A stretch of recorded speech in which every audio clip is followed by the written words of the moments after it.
இந்த உலகத்தில் பிறந்த ஒவ்வொரு மனிதனும் ஒரு நாள் இறக்க வேண்டும்.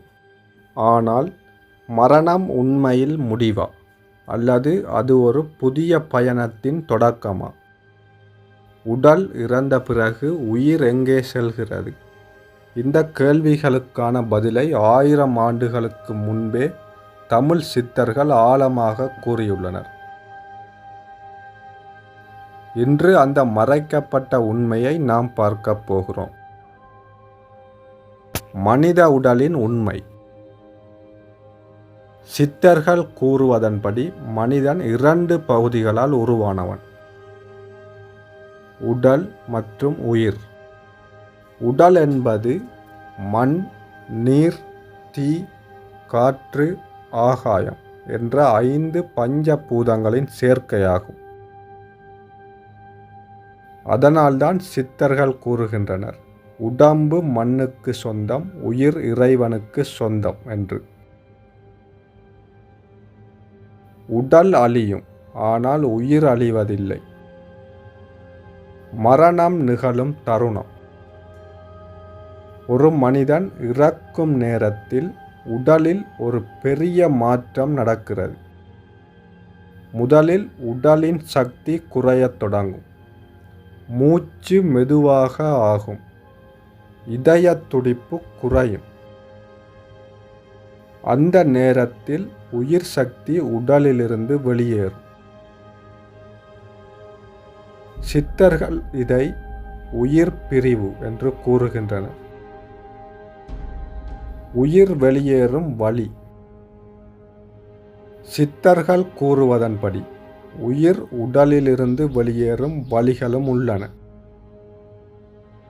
மிக உயர்ந்த ஆன்மீக நிலையில் இருக்கும் ஒருவர் தலையின் உச்சியிலிருந்து உயிரை வெளியேற்றுவார். அதை பிரம்மரந்திரம் என்று கூறுகிறார்கள். ஆனால் சாதாரண மனிதனின் உயிர் உடலின் மற்ற இடங்களின் வழியாக வெளியேறுகிறது. மரணத்திற்கு பிறகு என்ன நடக்கும்? உயிர் உடலை விட்டு வெளியேறிய பிறகு அது வெறும் காற்றில் மறைந்து போகாது. அது மனிதன் வாழ்ந்த வாழ்க்கையின் செயல்கள், கர்மா அடிப்படையில் அடுத்த நிலைக்கு செல்கிறது.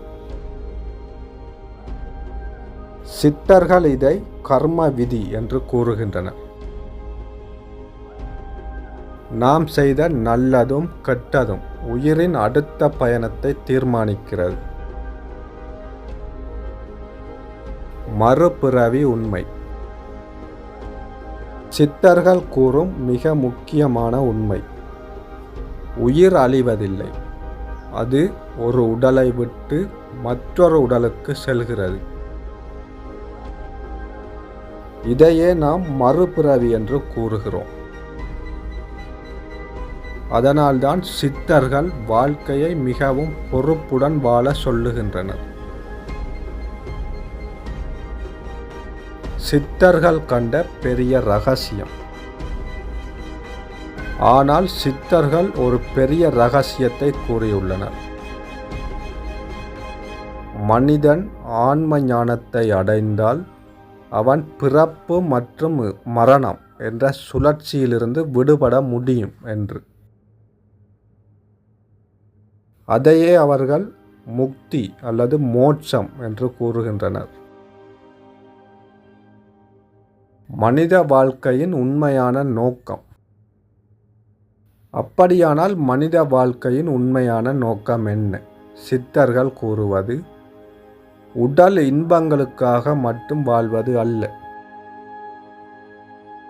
உள்ளுள்ள உண்மையை அறிந்து ஆன்ம ஞானத்தை அடைவதே மனித வாழ்க்கையின் உயர்ந்த நோக்கம். முடிவு செய்தி. மரணம் என்பது முடிவு அல்ல. அது ஒரு புதிய பயணத்தின் தொடக்கம். இந்த உண்மையை புரிந்து கொண்டால் மனித வாழ்க்கையின் அர்த்தமே மாறிவிடும். அதனால்தான் சித்தர்கள் கூறுகின்றனர், உண்மையை அறிந்தவன் மரணத்திற் கண்டு பயப்பட மாட்டான் என்று. நன்றி.